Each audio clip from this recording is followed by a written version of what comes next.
Boa noite, senhores. Hoje nós vamos conversar na cadeira de juizados especiais. Vamos conversar sobre execução no microsistema de juizados especiais. Para a gente poder entender direito a execução dos juizados especiais, é preciso que a gente converse um pouco sobre a execução lá no macrosistema do Código de Processo Civil. Por que eu digo isso? Porque a execução no Brasil ela padece, digamos assim, de um mal congênito, que é a capacidade financeira do devedor, né? Tudo no Brasil, durante pelo menos 200 anos de processo civil, se resume à capacidade financeira. Ou o devedor tem capacidade financeira e a execução prospera, ou o devedor não tem capacidade financeira e a execução não prospera. A execução trava, não tem bens penhoráveis, não acha o devedor e tudo mais. Então, quando se trata de juizado especial, se você vai mover uma ação contra o Magazine Luiza, contra o Banco Santander, entendeu? Você tem uma boa perspectiva de depois executar. Agora, se for briga de vizinhos, se for briga entre hipossuficientes, a chance dessa execução no juizado especial chegar até o fim, ela diminui bastante. Então, o que é essa referência, digamos assim, que os juizados especiais, que a execução dos juizados especiais guarda em relação à execução no macrosistema? É aquela velha receita de bolo executivo. Na realidade, não é uma prerrogativa do Brasil, é latino, é ibérica, né? No sentido de você ter quantum, né? A liquidação, a garantia e a expropriação. Né? Então são as três fases básicas de toda execução por quantia certa quanto devedor solvente. E existe uma outra modalidade executiva, que também lá no macrosistema do código, que é a execução de obrigação de fazer, não fazer, da coisa certa e coisa incerta. Então essas execuções, digamos assim, são um pouquinho diferentes porque elas atuam na vontade. Recentemente, em 2015, houve uma quebra nesse parâmetro, nessa lógica da garantia, expropriação e pagamento, né? Nessa lógica de se você consegue garantir, você consegue expropriar, se você consegue expropriar, você consegue pagar. Se você não consegue garantir, entendeu? Você não consegue nem expropriar, nem pagar. Então, para quebrar essa lógica da capacidade financeira, o Código de Processo Civil de 2015, no artigo 139.4, ele nos traz uma grande inovação. Isso já vem no direito norte-americano, mas também já tinha no direito português, que são as chamadas medidas subrogatórias. O que são essas medidas subrogatórias? São medidas que visam atuar na vontade do devedor, né? E ao invés de atuar diretamente num patrimônio que muitas vezes não existe, você atua diretamente na vontade do devedor. Então o artigo 139, inciso 4 do Código de Processo Civil dá ao juiz poderes para atuar na vontade, retendo o passaporte, caçando um cartão de crédito, tirando a carteira de motorista, vários tipos de incômodos que o devedor que tem bens em nome de terceiros, devedor que frauda dívidas extraordinárias, que se evade e não recebe as intimações, etc. e tal, todos esses conceitos hoje estão ficando um pouco para trás em face dessa nova, finalmente, né, dessa nova abordagem. Então, qual é a curiosidade? A curiosidade é exatamente a quebra desse paradigma de garantir, expropriar e pagar para transformar tudo numa grande obrigação de fazer. Por quê? Porque pagar também é fazer. Pagar também depende da vontade. Então, essa reunião de todas as modalidades executivas numa só, digamos assim, grande natureza de execução, de forma de execução, que é atuar na vontade. Então, a obrigação de fazer, ela ainda pressupõe uma capacidade financeira, porque normalmente a multa é em dinheiro, né? Do francês astrente, né? Então, o juiz aplica astrentes para ver se a capacidade, se a perspectiva de perder dinheiro, entendeu? Numa multa diária chamada astrente, é que vai convencer o devedor a pagar a dívida ou a fazer o que tiver que fazer. No caso, nas demais execuções hoje, isso alterou, porque até mesmo a multa em dinheiro, às vezes, ela redunda só em mais condenação pecuniária quanto um devedor que é insolvente. Então, na realidade, você, ao tentar atuar na vontade dele com multas em dinheiro, entendeu? Você só aumentava o bolo, um bolo que ele já não conseguiria pagar de qualquer maneira, então você acabava perdendo tempo judiciário importantíssimo para dar conta dessa situação. Então, essa novidade de atuação direta na vontade através de confortos, digamos assim, que o devedor esteja usufruindo, tirando dele essa capacidade, isso acaba gerando uma eficácia maior, já comprovada em sistemas estrangeiros. O problema é que a nossa lei, que nós estamos estudando, é uma lei de 1995. E essa lei de 1995, nós vimos nas aulas passadas, quando nós falamos de sistema recursal, de sentença, nós vimos que ela é toda calçada numa processualística da década de 80, que foi reformada na década de 90, mais ou menos na época da edição da Lei 9.099, que é de 95. Então, por exemplo, em dezembro de 94 foi feita talvez aquela que é a maior reforma do Código de Processo Civil, mas esta lei não acompanhou essa reforma, ela acompanhou o código que seria reformado. Então, a nossa Lei 9.099 foi pega numa espécie de contrapé legislativo e acabou herdando conceitos antigos. Então, da mesma forma como o embargo de declaração, por exemplo, né, os embargos declaratórios em juizado especial ainda contemplavam dúvida, né? E dúvida é uma coisa que a gente sempre tem quando a gente perde, né? Por que eu perdi, né? Então, esses aspectos é que acabam comprometendo a rigidez da lei.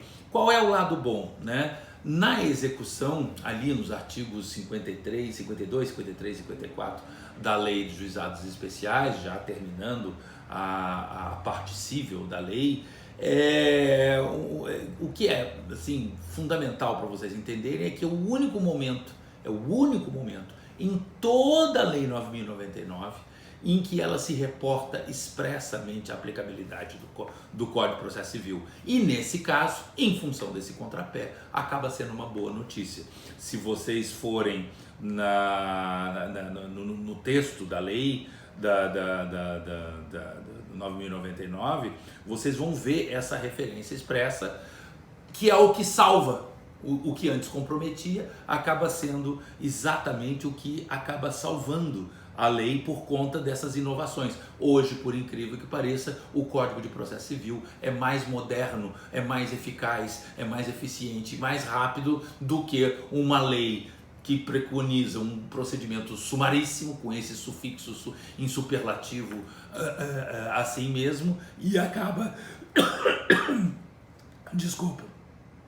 e acaba trazendo uma inovação. Então, o que eu estava dizendo? Que acaba sendo bom para os juizados especiais essa referência, se não me engano está no caput do artigo 52, expressa para a aplicação do Código de Processo Civil.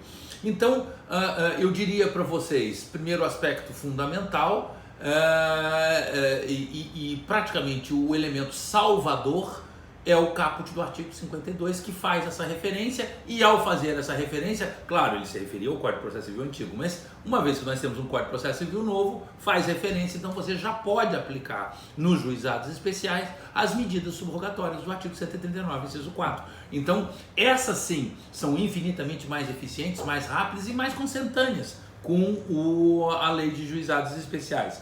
Então, esse com espírito, né, de celeridade, de simplicidade, de efetividade, que são os critérios que a gente estudou lá na primeira aula de juizados especiais. Então está lá no artigo 52, a execução da sentença processar-se-á no próprio juizado, aplicando-se no que couber o disposto no Código de Processo Civil, que é o que salva, com as seguintes alterações. As sentenças serão necessariamente líquidas, isso a gente já tinha visto lá quando nós estudamos sentença. Então, um pouco redundante, mas o que nos traz, digamos assim, uma situação de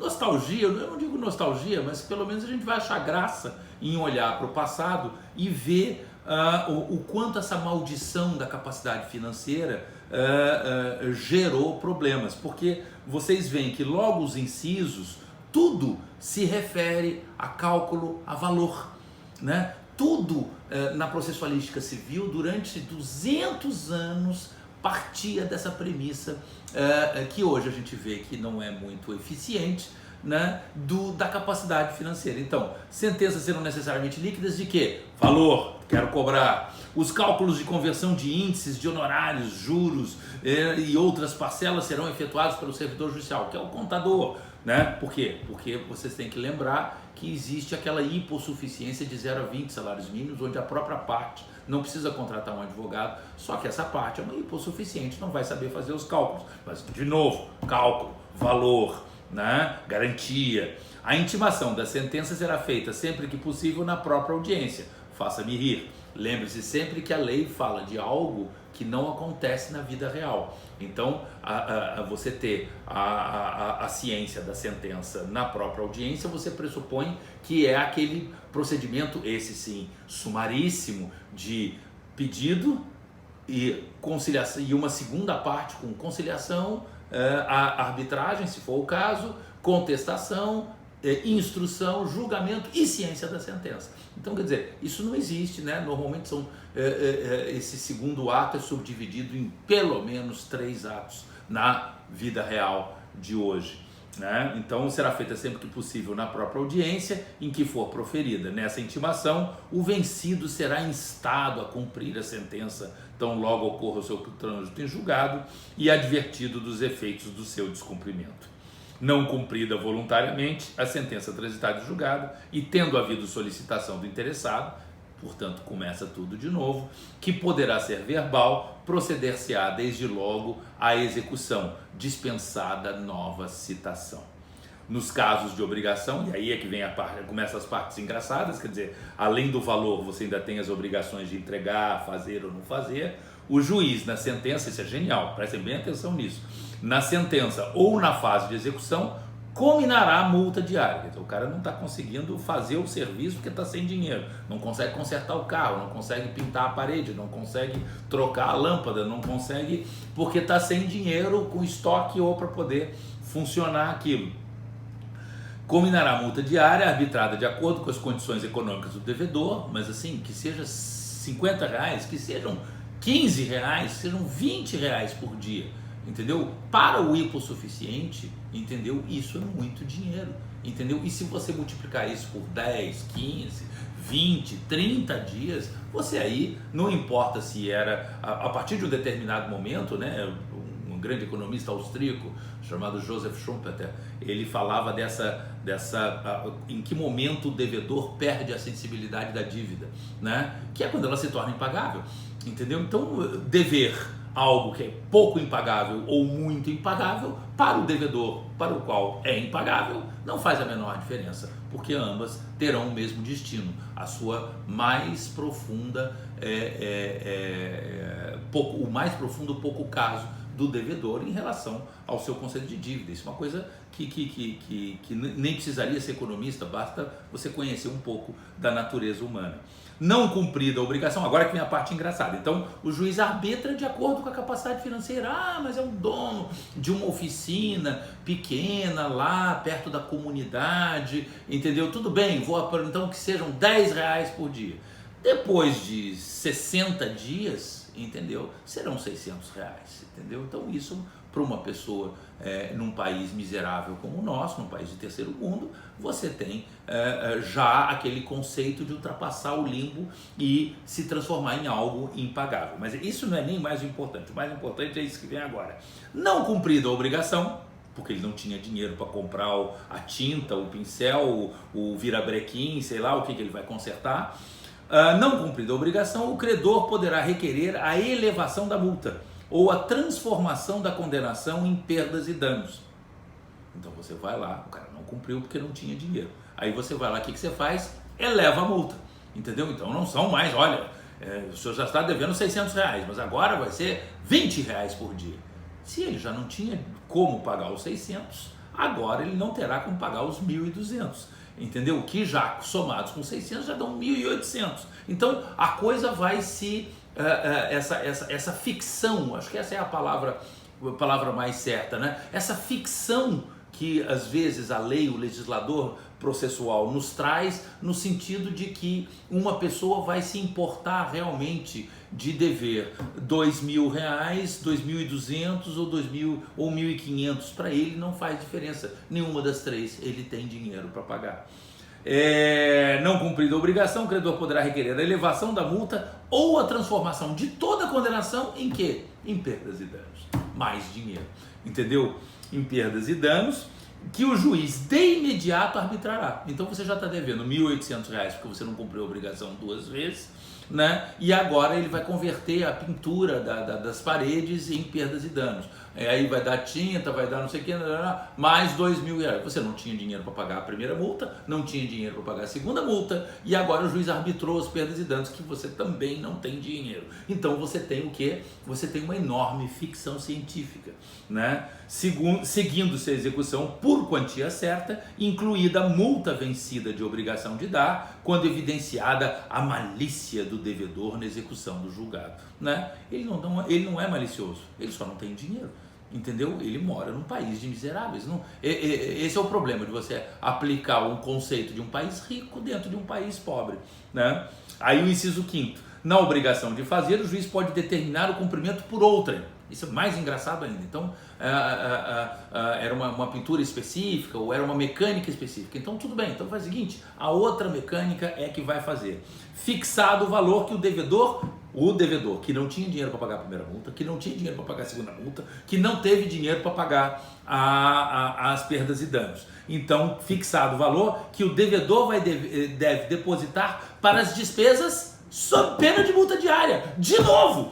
Entendeu? Então, esse inciso 5º e esse inciso 6º, eles são, assim, vocês devem estar rindo, mas na realidade é triste, porque essa foi a tônica do processo civil brasileiro durante 200 anos, né? Desde que o Brasil se tornou independente, começou a ter no regulamento 737 ele encampou as ordenações do reino no Brasil, para que não ficasse um vácuo legislativo.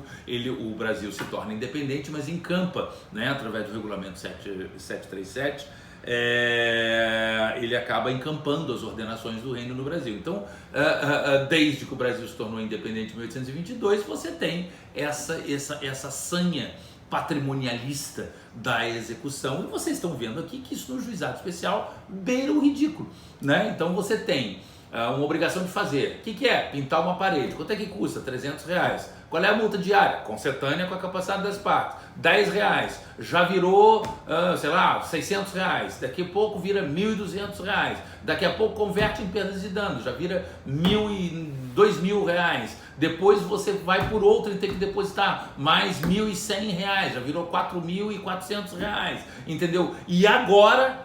Entendeu? Você tem que depositar esse dinheiro sob pena de quê? Multa diária de novo. Então, quer dizer, eu chamo isso, né? Eu brinco muito com os meus alunos, que eu chamo esse conceito que o Joseph Schumpeter, aquele economista que eu citei, que estudou esse conceito da perda de sensibilidade com a dívida, né? E a gente aprende isso quando é criança, né? Quando eu chamo isso de síndrome do banco imobiliário jogado com o irmão mais moço. Porque o irmão mais moço sempre perde o banco imobiliário, fica tudo, ele vai à falência rapidamente, né? O teu irmão mais velho capitaneia o jogo todo, ele dirige o jogo todo, ele tem 700 hotéis, você não tem nada, você tem no máximo uma companhia de táxi, sei lá, o que é que sobra para você, nem aquele duzentão quando você dá a volta no quarteirão você ganha, entendeu? Você fica lá, né? Porque você perdeu a sensibilidade da dívida, você já está devendo tanto que ele está jogando ele e o banco, ele não está jogando mais nada, né? E o pior é que a tua mãe chega em casa do trabalho, olha para vocês e fala, que bonitinho, brincando, ele está brincando, eu não, eu estou só assistindo aqui, entendeu? Ele, inclusive, ele mete, tudo que você queria era ir para a prisão, né? Vá para a prisão, né? Tirar uma cartinha, mas não, você, na realidade, você tira um salvo-conduto e fica lá se endividando cada vez mais. Então não há nada mais emblemático, um exemplo mais claro dessa aspas, perda de sensibilidade sobre dívida, entendeu? Do que você jogar, basta jogar banco molhado, você vai entender perfeitamente o que eu estou querendo dizer. E aí tem a execução chega na parte de alienação. Então lembre sempre da receita de bolo desses 200 anos ao que me referi, né? Garantia, expropriação, pagamento. Então a gente já entrou na fase da garantia, ou do pagamento, ou da conversão em perdas e danos. Então vai lá, o coitadinho já vai começar a perder a oficina dele. Vamos lá. Como é que o coitadinho perde a oficina dele? O inciso 7º. Na alienação forçada de bens, o juiz poderá autorizar o devedor, o credor ou terceira pessoa idônea a tratar da alienação do bem penhorado. Assim, vai acontecer um milagre nesse exato momento? Sim, porque pela primeira vez no semestre o Melo vai elogiar a lei. Essa forma de alienação privada, em 1995, era revolucionária. Claro que hoje a legislação já se equiparou e até ultrapassou os juizados especiais, mas essa forma de alienação inspirou muitas reformas, especialmente as de 2005 e 2006, do Código de Processo Civil, lá no macrosistema, que atuaram diretamente sobre o processo de execução, que depois se transformou, né, que naquela época se transformou, quando for título judicial, que é o caso aqui, em cumprimento de sentença. Então, vejam vocês que essa é uma real inovação na época. Hoje já não é mais novidade, todos vocês já aprenderam como é que se faz uma asta sem que você tenha que fazer o leiloeiro e tudo mais, né? Os contratos de financiamento imobiliário hoje já permitem a alienação privada. Então, quer dizer, o Bradesco, quando financia um imóvel, ele já tem no corpo do contrato dele, em caso de inadimplemento reiterado e da devida constituição em mora, ele já pode alienar, vender o bem, já dá, passa para outro e segue o baile. Então, esse inciso 7º do artigo 52 talvez seja a única e efetiva vez em que a lei de juizados especiais inspirou a celeridade maior, porque o resto, o Código de Processo Civil, o sistema financeiro brasileiro, a legislação inerente feita pelo Banco Central e tudo mais, já acabaram ultrapassando as inovações de 1995. É dispensada a publicação de editais, claro, absolutamente incompatível com os valores e os termos de simplicidade dos juizados especiais, e o devedor poderá oferecer embargos nos autos de execução. Esses embargos de devedor também são uma herança antiga, né? Como vocês sabem, hoje, no cumprimento de sentença previsto pelo Código de Processo Civil, você não tem mais um segundo processo, não existe mais dualismo, né? Cognição, execução. O que você tem, no mais das vezes, é uma cognição que uma de suas fases é o cumprimento de sentença. Então você não precisa citar de novo o devedor, entendeu? O devedor não embarga, não é uma ação incidental de embargos que vai fazer o quê? Vai correr com o mesmo rito do juizado especial. Ah, mas professor, já durou 2, 3, 4 anos para julgar em juizado especial. Pois é, então você acaba repetindo, né? Porque você foi pego naquele contrapé legislativo 1994, 1995, você acaba pegando, se deixando influenciar por um sistema de defesa do devedor muito antigo, ainda por embargos de devedor, ok? E esse, digamos assim, é o ponto principal. Quer dizer, qual é o procedimento de contraditório? É o mesmo do juizado especial. E aí vem uma segunda crítica sistêmica, né? Sempre que eu falo de execução lato sensu, né, no macrosistema, eu sempre brinco com os meus alunos dizendo que as pessoas esquecem qual é o sobrenome da execução. Né? As pessoas não lembram qual é o sobrenome da execução. A execução tem nome e sobrenome, chama-se execução forçada. Está lá no artigo 778 do Código de Processo Civil, lá no lugar. Podem propor execução forçada. Execução, senhores, não é mais contraditório. execução não é mais ampla defesa. Porque em execução, especialmente em título judicial, você não está mais tratando de pretensão resistida, típica do processo de conhecimento. Você está tratando de pretensão já insatisfeita. Entendeu? Então tudo aquilo que era para ter sido dito, todas as defesas de mérito, todas as alegações, entendeu? Já envelheceram, já foram ultrapassadas, já não tem mais sentido no processo de execução. Outro dia eu estava palestrando no Congresso de Processo Civil aqui em Florianópolis e eu mesmo tendo na plateia magistrados e desembargadores, mas eu acabei tendo que confessar isso, assim, gente, eu não me lembro de ter visto uma execução que acabou com o pagamento. O que acontece nos mais das vezes é que os magistrados vão empurrando com a barriga, eles têm lá um apego ao processo e eles acabam não procedendo, digamos assim, a essa força que tem que se ter na execução. E é engraçado que a Justiça do Trabalho, que lê rigorosamente o mesmo código de processo na fase de execução que os magistrados da Justiça Comum, a Justiça do Trabalho, faca na bota, vai lá e executa e usa a força, que é o que tem que ser. Não tem muito contraditório, não tem muita ampla defesa, não tem nada disso. Na Justiça Comum, o que você tem é, diga uma parte, sobre o que disse uma parte, diga outra parte. Sobre o que disseram ambas as partes falem-se reciprocamente. Aí de repente, depois de 8 meses, um processo civil hoje no Brasil anda a velocidade estonteante de 2 atos por ano. Entendeu? Então já virou um ano. Aí de repente, porque virou um ano, há o contador. Aí uns 60 dias até processava e vai o contador, quando voltam as partes para falar. Sobre a impugnação de uma parte, diga a outra parte. E você, evidentemente, não vai levar a lugar nenhum. Entendeu? Entrou a execução, já faz o passenjude, já libera o alvará, já faz o pagamento, já extingue, entendeu? E acaba, entendeu? A falta de força na execução e o excesso de contraditório na execução é o elemento de deseducação de um povo. A única coisa que as pessoas têm claro quando um magistrado conduz um processo de execução sem força, entendeu? É que no Brasil vale a pena ser devedor.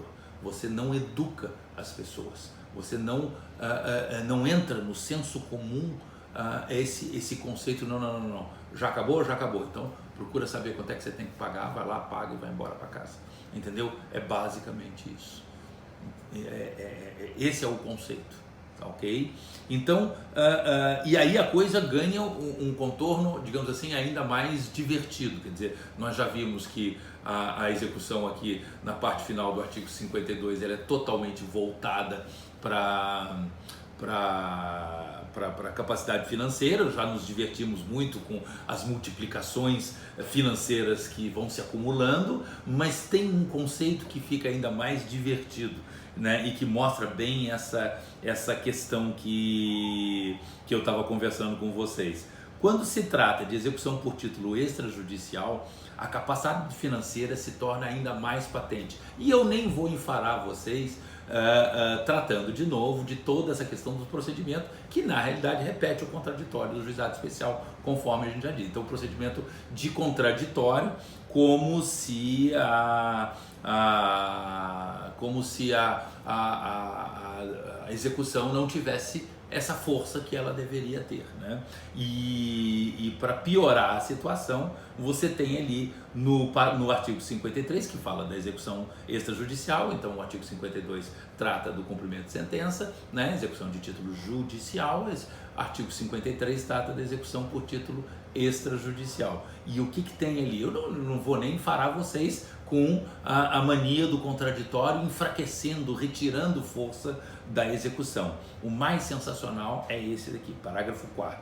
Não encontrado o devedor ou inexistindo bens penhoráveis, o processo será imediatamente extinto.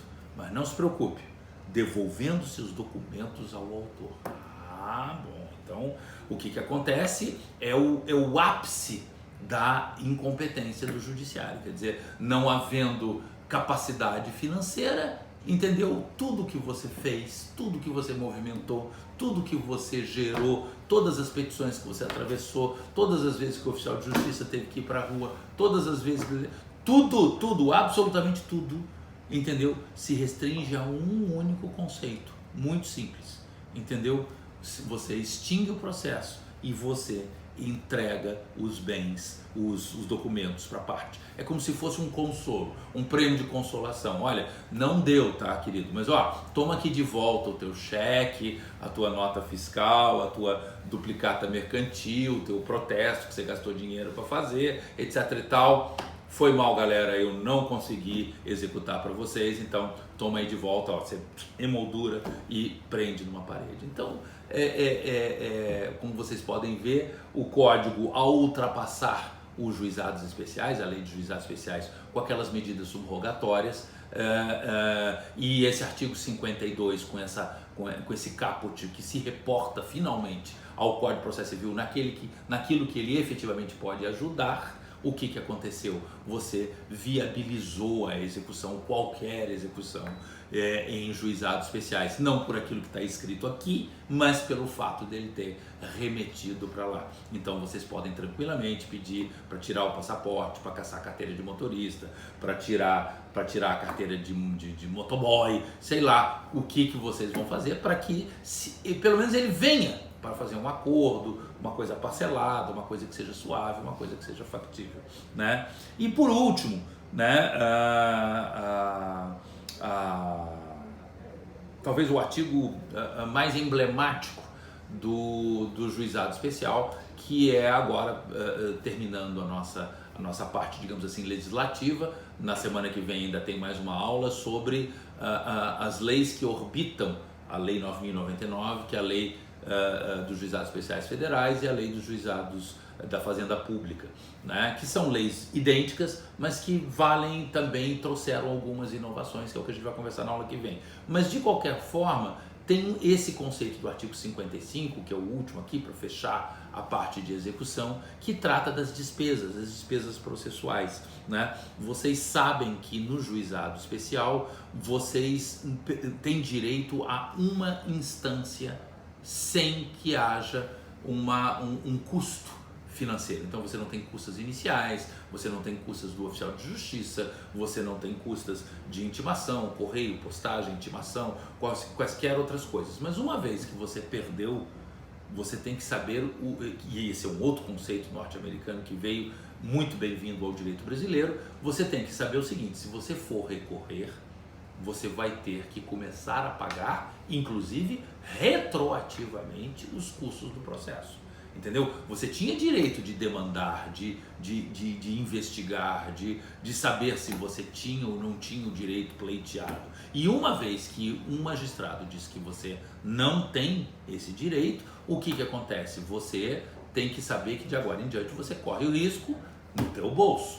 Então saiba que você vai ter que custear. Qual é o artigo que eu reputo tão importante? O artigo 55. A sentença de primeiro grau não condenará o vencido em custas e honorários de advogado, ressalvados os casos de litigância de má-fé.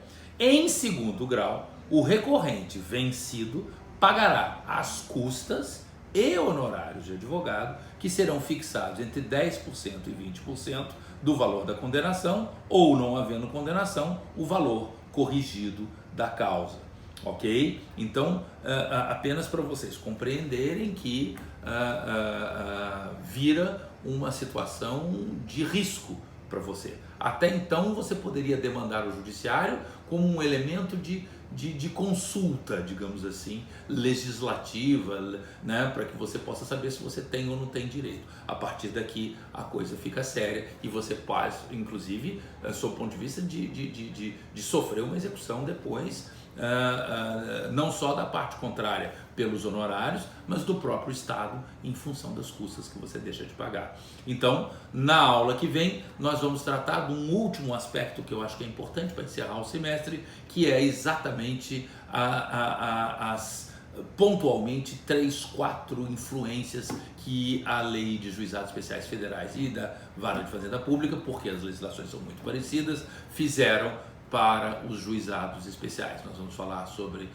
já falamos sobre isso aqui, mas de qualquer forma vamos falar mais objetivamente de tutela provisória, que é expressamente prevista na legislação dos juizados especiais federais. Nós vamos falar de uniformização de jurisprudência e vamos falar de alguns conceitos, digamos assim, de política judiciária que acabaram fazendo com que os juizados especiais da Fazenda Pública e da Justiça Federal dessem certo, justamente em detrimento da falência dos juizados especiais estaduais cíveis, né? Então era isso que a gente tinha que conversar por hoje. Aula que vem a gente encerra o semestre tratando desses aspectos finais e políticos que são tão importantes para fechamento, digamos assim, desse conceito, desse microsistema, ok? Um abraço para vocês, até a próxima aula.